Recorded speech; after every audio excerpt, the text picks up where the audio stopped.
Stay down. Don't move. Cassian's voice came from somewhere above her, calm as someone ordering coffee. The Volkov Syndicate doesn't send amateurs. The percussion of gunfire so close she felt it in her chest cavity. Thalia's world, already dark, became chaos. Hands grabbed her. Not gently. She heard Cassian move. Fast. Impossibly fast for someone who pushed a mop for minimum wage. Thalia Kress had lost her sight at 17. A car accident on the Pacific Coast Highway that took her vision and her parents in the same brutal moment. She'd spent the next 15 years proving that darkness couldn't dim ambition. By 32, she'd built Kress Technologies into a $3 billion empire. Voice recognition software, accessibility innovations, technologies that made the world navigable for people like her.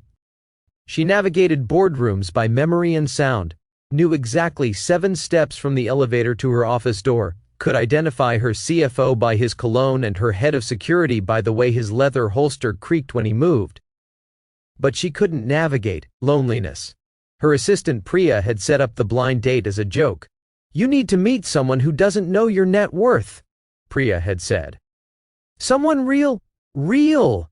Thalia had forgotten what real felt like. She'd prepared for the date like a hostile takeover, researched the restaurant's layout, memorized the path from entrance to table, wore her confidence like armor and her Louboutins like weapons. "Thalia?" His voice had been careful, respectful. "I'm Cassian." They'd sat. She'd ordered wine she couldn't see. He'd ordered water. "So what do?" The question every first date begins with. "I'm a janitor at Meridian Tower downtown," he'd said, without shame. "Night shift mostly. Pays the bills." The champagne glass shattered against marble before she even knew what she'd said. "A janitor, that's what you do? Clean floors?" The man across from her, Cassian Vale, said nothing. She felt the shift in air pressure as he leaned back, felt his disappointment like a dropped temperature. If you're sitting there thinking, "I need to know what happens next," then smash that subscribe button right now, because we're just getting started. What Thalia didn't know, what she couldn't know, was that Cassian Vale cleaned floors by night because it gave him flexibility during the day. Flexibility to raise his daughter alone. Zephyr, 6 years old, bright as summer lightning and twice as unpredictable. Her mother had left when Zephyr was 2, walked out with a note that said she wasn't built for motherhood. Cassian had been built for whatever his daughter needed, so he became both parents. Braided hair before sunrise. Packed lunches shaped like animals. Read stories until his voice went hoarse.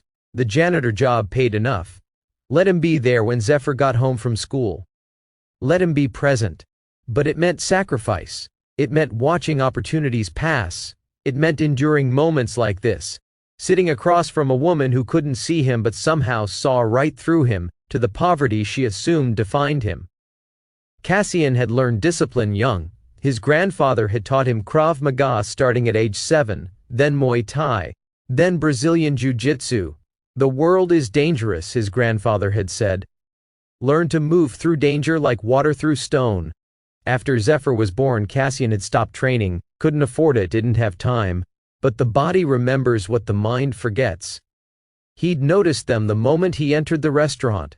3 men. Wrong shoes for the venue, wrong posture, eyes too active, scanning exits, counting civilians. Cassian had been about to suggest they leave when Thalia mocked his profession. The words had stung more than he'd expected. He'd been rejected before, been judged. But something about a blind woman unable to see past her assumptions felt particularly cruel. Then the windows exploded, and judgment became irrelevant. The first gunman came through the entrance. Kevlar vest under a cheap suit. Makarov pistol, suppressor, professional. Thalia pressed against cold tile, her $2,000 dress soaking up something warm and copper-smelling. Her heart hammered against her ribs. Cassian moved without thinking. His body remembered the training, even if he'd forgotten the last time he'd used it. He drove his palm upward into the gunman's elbow, hyperextending the joint. The Makarov clattered away. Cassian swept the man's legs and dropped him face first into the marble. 2 more came from the kitchen. Thalia was screaming, not in fear, in rage, because she couldn't see what was happening, and that made everything worse. Cassian grabbed her hand. "Trust me, I don't even know you." "Then trust that I have something to live for." He pulled her toward the back. "I have a daughter. I will not die tonight." A bullet sparked off the wall beside them. Cassian felt Thalia flinch against him. "How many?" she gasped. "6, maybe 7. Who wants me dead? Later. Run now." They crashed through the kitchen. Cassian knocked a stockpot into a gunman's path. The man went down hard, skull meeting concrete. Cassian didn't stop. He pulled Thalia through the loading dock and into an alley that smelled like rotting produce in desperation. More footsteps behind them, getting closer. Cassian saw the basement access, an old service entrance to the building's underground maintenance level. He yanked the rusted door open and shoved Thalia inside. "Down! Go down! Don't make me tell the rest of this story to an empty room. Hit that subscribe button." They descended into blackness. For Cassian, the darkness was disorienting. For Thalia, it was just another Tuesday. The door above them slammed shut. Cassian heard the lock engage from the outside. They were trapped. The basement stretched out in perfect darkness. Cassian's eyes struggled to adjust. Water dripped somewhere. The air tasted like rust and mold. "Where are we?" Thalia's voice was steady now. "Controlled. Maintenance level. Old storage area maybe. Can you see anything?" "Barely." "Good. Then we're equal now." Cassian heard her breathe slowly, centering herself. He watched her, or tried to in the dark, as she tilted her head, listening. "3 sets of footsteps above us," she whispered. "Heavy boots. Military grade based on the heel strike pattern. They're searching the building floor by floor." Cassian stared at her. "How can you—" "I've been blind for 15 years. You learn to hear what others miss." She turned her head toward him with eerie precision. "You have calluses on your knuckles, old breaks in your hands that healed wrong. You're not just a janitor." "No," Cassian admitted. "I'm not. So who are you really?" "Someone who made a choice. Family over everything else. My daughter is 6. Her name is Zephyr. She has school tomorrow and I promised I'd help with her science project. If I die here, she loses the only parent she has left." Thalia was quiet. "Then I'm sorry. For what I said, for judging you. You didn't know. I didn't ask." Above them, something heavy dragged across the floor. Searching. Cassian moved carefully through the darkness, hands extended. He found a workbench, old tools, a length of pipe that could serve as a weapon if needed. "They'll find the door eventually," Thalia said. "Then what?" "Then I do what I'm trained to do, which is survive." Cassian told her about his grandfather. About the training that started before he could read, about learning to fight not with anger but with precision, how martial arts had been his life until Zephyr arrived and reordered his priorities. "I stopped training when she was born. Couldn't afford it. But some things stay in your bones." Thalia listened. "I built my company on accessibility technology," she said quietly. "On the idea that limitations are just problems waiting for solutions. I've given speeches about not judging people's potential based on visible circumstances. Then I met you and did exactly that." "You were scared," Cassian said. "Terrified. Not of you, of hoping. I haven't let myself hope for connection in years. Easier to push people away first." A metallic scrape above them. The door handle rattled. "They found us," Thalia breathed. Cassian positioned himself between her and the door. "Stay behind me. When I say move, you move. No questions. I can't see." "I'll be your eyes. You'll be my ears. We're a team now." The door burst open. Flashlight beams cut through darkness. 3 men descended. Cassian counted seconds. Let them commit to the stairs. Let them get confident. Then he moved. The first man never saw it coming. Cassian used the pipe, striking the inside of the knee. The joint buckled. The man went down. Cassian followed with an elbow to the temple. Clean, efficient. The second man raised his weapon. Cassian was already inside his guard. He trapped the gun arm, hyperextended the wrist until fingers opened involuntarily. The weapon dropped. Cassian drove his knee into the man's solar plexus and felt the air leave his lungs. The third man was smarter. He backed up, created distance, started to squeeze the trigger. Left, Thalia said sharply. 5 feet, metal shelf. Cassian grabbed what she'd heard. A paint can. Heavy. He threw it hard. The can hit the gunman square in the face. The shot went wild, sparking off concrete. Cassian closed the distance. 3 strikes. Throat, solar plexus, knee. The man collapsed. Is it over? Thalia asked. For now. Cassian grabbed her hand. They ran. They emerged into another corridor. Service tunnels connecting the building's basement systems. Pipes overhead. Valves hissing. The smell of heated metal and machine oil. How do you know Volkov? Thalia asked as they moved. I don't, but I know the name. Everyone in certain circles knows the name. What circles? Cassian hesitated. My grandfather wasn't just a martial arts instructor. He had connections, the kind you don't ask about. He kept me away from that world, made sure I stayed clean, but I heard stories. Volkov Syndicate runs Eastern European operations, Thalia said. Mostly cybercrime, extortion. Why would they want me? You're a billionaire CEO. Maybe you have something they need. I have firewalls that make Fort Knox look accessible. Then maybe you have something you don't know about. They heard voices echoing through the tunnels. Closer now. Cassian pulled Thalia into a side passage, cramped, barely enough room for both of them. She was pressed against his chest. He could feel her heart hammering. I can hear 4 of them, she whispered. No, 5. One is limping. You heard him earlier. Good. Cassian, I need to tell you something. If we don't make it out, we will. Listen. My company has been developing quantum encryption, unbreakable code, the kind that would make most cybercrime impossible. We're 6 months from launching. If Volkov knows about it, they'd do anything to stop it. Then we need to get you somewhere safe. Where? They found me at dinner. They'll find me anywhere. Not anywhere. Cassian thought of his apartment. Small. In a neighborhood where people minded their own business. Where Zephyr's toys covered the floor and crayon drawings decorated the fridge. I know a place, he said. Somewhere they won't look. Where? Home. They waited until the voices passed. Then Cassian led them deeper into the tunnels. He knew these passages.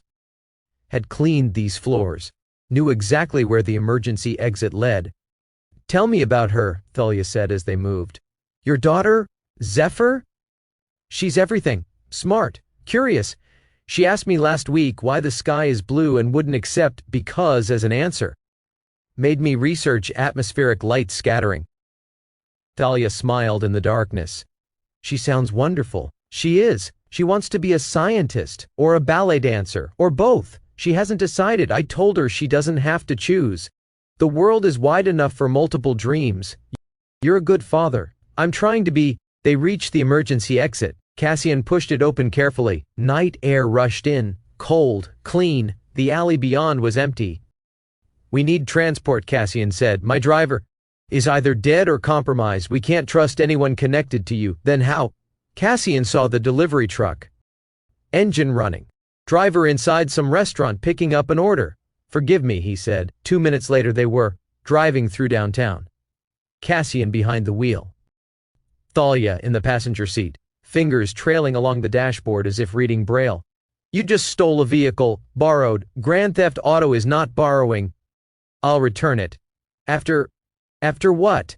After we figure out who wants you dead and why. Cassian drove to his apartment building. 5 stories. No doorman. Paint peeling. Nothing like Thalia's world. This is where you live? She asked as he helped her out. This is home. His neighbor Mrs. Chen was bringing in groceries. She looked at Cassian, then at Thalia in her torn designer dress, then back at Cassian.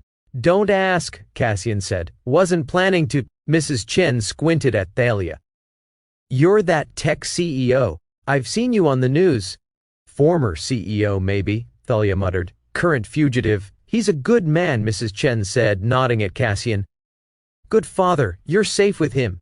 They climbed to the 3rd floor. Cassian unlocked his door. The apartment was small, clean, toys organized in bins, a couch that had seen better years.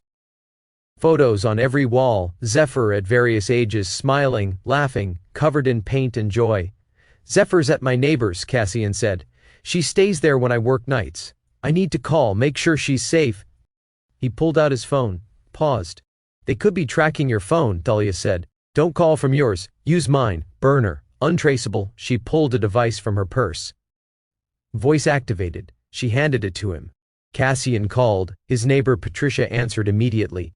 Zephyr okay? Sleeping like an angel. You sound stressed. Long night. Keep her there. Don't answer the door for anyone. I'll explain tomorrow. Cassian, what's happening? Just keep her safe, please. He hung up. Looked at Thalia standing in his small living room, so out of place among the second-hand furniture and children's books. I'm sorry, she said. For what? For bringing this to your home. To your daughter's world. You didn't bring this. They did. Cassian moved to the window, checked the street. We need information. Why they want you, what they're after. My company's servers are secure, but I have backups, encrypted drives. Hidden. Where? My penthouse. Top floor of the Kress building. That's the first place they'll look. Which is why they won't expect us to go back, Thalia smiled. Sharp. Dangerous. Besides, I know that building better than anyone. Every corridor. Every exit. I designed the security system myself. You want to break into your own building. I want to access my own building through channels no one knows exist. There's a service elevator. Maintenance access. I can get us in. Cassian studied her. This woman who'd mocked him hours ago, who now stood in his apartment, planning impossible operations with the calm of someone used to winning. All right, he said. But we do it my way, carefully. If anything feels wrong, we abort. Agreed. And Thalia? If we survive this, you owe Zephyr an apology too. For what? For making her father late to their science project. Thalia laughed. Real laughter. The kind that broke through fear and tension. Deal. They rested for 2 hours. Cassian gave Thalia clean clothes. His clothes, too big but functional. Jeans, a hoodie. She looked different without the designer armor. Younger, more real. How do I look? She asked. Like someone who wouldn't attract attention. Good. That's the goal. At 3 in the morning, they left. Cassian took precautions. Changed vehicles twice, took random routes, watched for tails. Downtown was quiet. The Kress building rose 30 stories. Glass and steel. A monument to Thalia's success. Service entrance is on the east side, Thalia said. Past the loading dock. There's a keypad. I'll give you the code. They approached carefully. Cassian scanned for security. Cameras. Guards. Nothing obvious, too clean. That made him nervous. Something's wrong, he said. What? There should be security. Where are the guards? Thalia's face went pale. Inside. They're waiting inside. Then we abort. No, we need those files. Without them I can't prove what Volkov is after. Can't defend against it. Cassian wanted to argue, wanted to protect her. But he saw her determination, saw the steel that built empires. Fine, but you follow my lead, every step. They entered through the service door. The code worked. The corridor beyond was dark. Emergency lights cast red shadows. Elevator is 30 feet ahead, Thalia whispered. Straight line. No obstacles. They moved together. Cassian kept one hand on her shoulder, guiding, protecting. The elevator doors opened. Empty. They stepped inside. Top floor, Thalia said. Executive level. The elevator hummed upward. Cassian felt exposed, trapped. If someone was waiting when the doors opened, they had nowhere to go. Whatever happens, he said quietly, thank you for tonight, for getting you nearly killed, for reminding me that survival matters, that getting home to Zephyr matters. The elevator slowed, stopped. The doors opened onto darkness. Thalia stepped out first, confident. This was her territory. My office is left. Corner suite. Windows facing west. I need my desk. Bottom drawer. There's a hidden compartment. They moved through the executive suite. Cassian's senses screamed danger. The silence was too complete, too perfect. Thalia's office was massive. He could see the city lights through floor-to-ceiling windows. Her desk dominated the space. She moved to it, felt along the bottom drawer, pressed something. A compartment opened with a soft click. She pulled out a drive. Small, Encrypted. Got it. She breathed. The lights came on, blinding. 4 men stood blocking the exit, weapons raised. Real talk, if you've watched this far without subscribing, what are you even doing? This is exactly the kind of story we bring you every single time. Hit that subscribe button before you forget. A 5th man stepped forward. Older, silver hair. Expensive suit that fit perfectly. Miss Kress, he said with a slight accent, thank you for retrieving what we need. Volkov, Thalia said flatly, not personally. But I represent his interests. That drive contains information that could damage our operations significantly. We can't allow your quantum encryption to proceed. You could have just asked to buy the company. Where's the efficiency in that? This way, you disappear. The project dies with you. And we maintain our business model. Cassian stepped forward, positioning himself between Thalia and the guns. She's not alone, he said. Volkov's representative smiled. The janitor. Yes, we've read your file, Mr. Vale, or should I say, grandson of Dmitry Volkov. Cassian's blood went cold. Surprised. Your grandfather was one of us before his conscience became inconvenient. He trained you well. But training means nothing against bullets. Try me. Cassian, don't. Thalia grabbed his arm. I promise to get you home, Cassian said quietly. I keep my promises. What happened next was faster than thought. Cassian moved like water, like his grandfather had taught him, not thinking, just responding. He grabbed the desk lamp, threw it at the nearest gunman. The room exploded into chaos. Gunfire, breaking glass. Cassian felt a bullet pass so close to his head it burned. He dropped low, swept a gunman's legs, struck the throat, grabbed the falling weapon and used it as a club against the next attacker. Thalia was moving too. She dropped to the floor using sound to track positions. She kicked out blindly and connected with someone's knee. Heard him scream. East wall! She shouted. Panic room, 10 feet! Cassian fought toward her voice. 2 men down, 3 still standing. He couldn't fight them all. He made a choice. He grabbed Thalia and ran. Bullets sparked off the walls. He felt something hot punch through his shoulder but didn't stop. Where? Straight ahead, bookshelf, middle shelf. Press the 3rd book from the left. Cassian slammed into the shelf, found the book, pressed. The wall sections swung inward. They fell through. The door sealed behind them with a heavy thud. Safe. For now. The panic room was small, reinforced. A phone, supplies, medical kit. You're bleeding, Thalia said. She'd heard the blood dripping. Flesh wound. You're a terrible liar. She found the medical kit by touch. Sit down. Cassian sat. Let her clean and bandage the shoulder wound. Her hands were steady. Professional. She'd done this before. My grandfather was Volkov, he said quietly. I didn't know. He never told me. He protected you. He lied to me. He saved you. There's a difference. Thalia finished wrapping the bandage. We need to call the police, the FBI, someone. With what evidence? They have the building. They'll clean everything before authorities arrive. And you still have the drive. Thalia pulled it from her pocket. For now. But they'll get in here eventually. How long do we have? The panic room is designed to withstand siege for 72 hours, but I don't think they'll wait that long. Then we need leverage. Thalia tilted her head, thinking.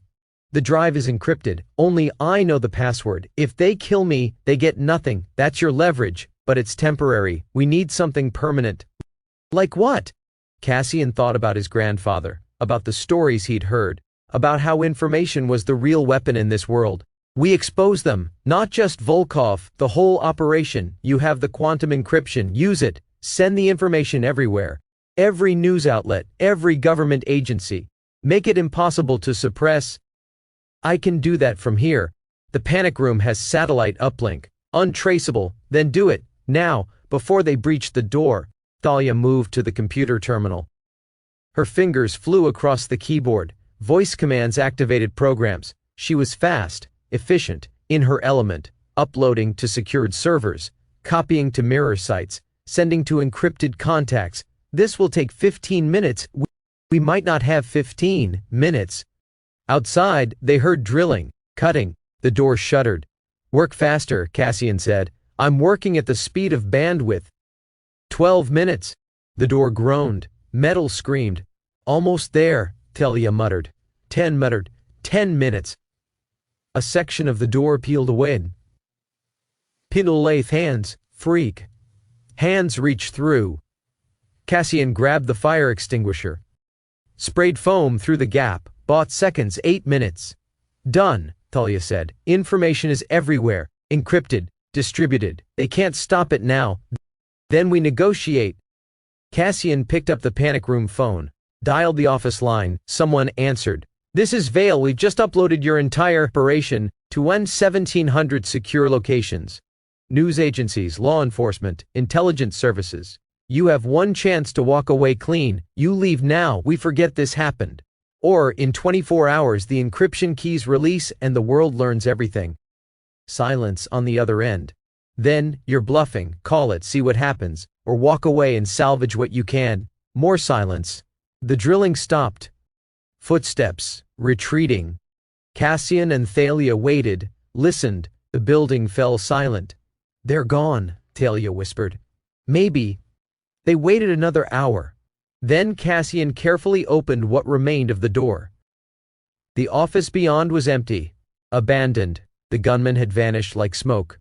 Thalia emerged from the panic room. Her hoodie was torn.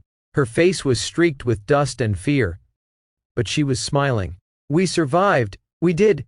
You saved my life. You saved mine right back." They stood in the wreckage of her office. Dawn light filtered through the broken windows. The city stretched beyond, waking up to another day. "I need to go home," Cassian said. "To Zephyr, she'll be waking soon, of course." Thalia touched his arm gently. "Can I come with you?" "Why?" "Because I want to apologize. To both of you. For judging, for being blind in ways that have nothing to do with my eyes." Cassian looked at her, really looked. Saw past the CEO, past the armor, saw someone who'd been lonely too long, who'd forgotten how to hope. "Yeah," he said. "You can come." They took a cab. Cassian's shoulder ached, but he'd live. They'd both live. That felt like victory. At his apartment, Zephyr was awake. Patricia had made her breakfast. The little girl looked up when they entered, her eyes going wide. "Daddy, you're hurt!" "Just a scratch, Firefly." "Who's that?" Cassian glanced at Thalia. She knelt down, putting herself at Zephyr's level. "Hi, I'm Thalia. I'm a friend of your dad's. He saved my life last night." "He did?" "He did. He was very brave, and very strong, and very kind." "That's my daddy," Zephyr said proudly. "I know I'm a stranger," Thalia continued, "and I have something to confess. I judged your father without knowing him. I thought his job defined him. I was wrong. He's extraordinary. And you're very lucky to have him." Zephyr studied her, then smiled. "Do you want to help with my science project? It's about sound waves."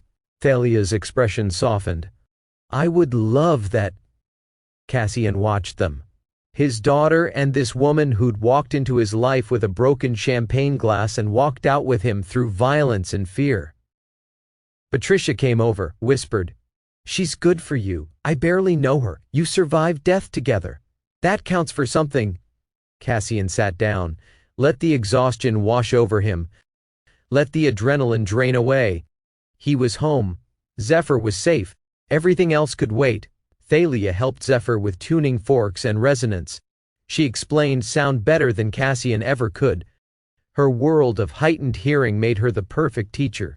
"You're really good at this," Zephyr said. "Thank you. You know, I have a company that makes technology for people who can't see. Maybe when you're older you could work there. We could use someone with your curiosity." "Really?" "Really." Hours passed. The day unfolded normally despite the violence of the night before. Cassian made lunch. Thalia stayed. They didn't talk about Volkov or the uploaded files or the narrow escape. They talked about school projects and favorite foods and the small, ordinary magic of normal life. By evening, Zephyr was falling asleep on the couch. Cassian carried her to bed.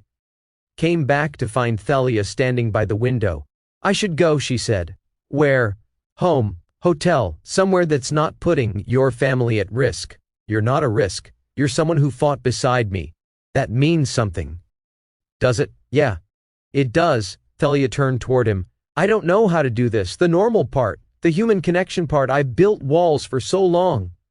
So have I, different walls, same purpose. Maybe we could try, together, learning how to be less alone. Cassian thought about his life, his choices, the trade-offs he'd made. He'd given up so much to be a good father, given up ambition and opportunity and the version of himself that could have been more. But looking at Thalia, at this woman who'd faced death without flinching, and then knelt down to help a 6-year-old with homework, maybe some opportunities came disguised as disasters. Maybe some connections only formed under pressure. Yeah, he said. Let's try. 3 months later, the Volkov Syndicate collapsed. The information Thalia released created a cascade. Arrests across 4 continents, operations shut down, networks destroyed. Thalia's quantum encryption launched successfully, revolutionized cybersecurity, made her company worth twice what it had been. Cassian didn't quit his janitor job, not right away. He liked the work, liked the simplicity, liked coming home to Zephyr without the weight of corporate pressure. But Thalia hired him anyway, not as a janitor, as head of physical security. His skills were too valuable to waste, his perspective too important to ignore. They didn't rush into anything, took it slow, coffee dates, dinners where no one got shot at, conversations that lasted until dawn, learning each other's rhythms and fears and hopes. Zephyr loved Thalia, called her Miss T, showed her every science project and art piece and story she wrote. Thalia listened with the same intensity she brought to billion-dollar deals. Made Zephyr feel like the center of the universe. Sometimes Cassian woke at night, heart pounding, remembering the gunfire, remembering how close they'd come to not making it out. Then Thalia would reach across the bed, find his hand in the darkness, hold on until the fear passed. We survived, she'd whisper. We did, and we'll keep surviving, together. Outside, the city moved through its nightly rhythms. Inside, a janitor and a CEO and a 6-year-old girl slept soundly, safe, together, home. The world was still dangerous. Volkov's network was dismantled, but others would rise, threats would come, challenges would emerge, but they'd face them together, with eyes wide open and hearts willing to hope, with the understanding that strength comes in unexpected forms and heroism lives in small daily choices. If this story just hit you in the feels, you're in the right place. Subscribe now because we specialize in stories that remind you what really matters: family, second chances, and people who fight for what's right. Drop A if you believe everyone deserves to be seen for who they really are, not just what they do for a living. New stories every week, and trust me, you don't want to miss what's coming next.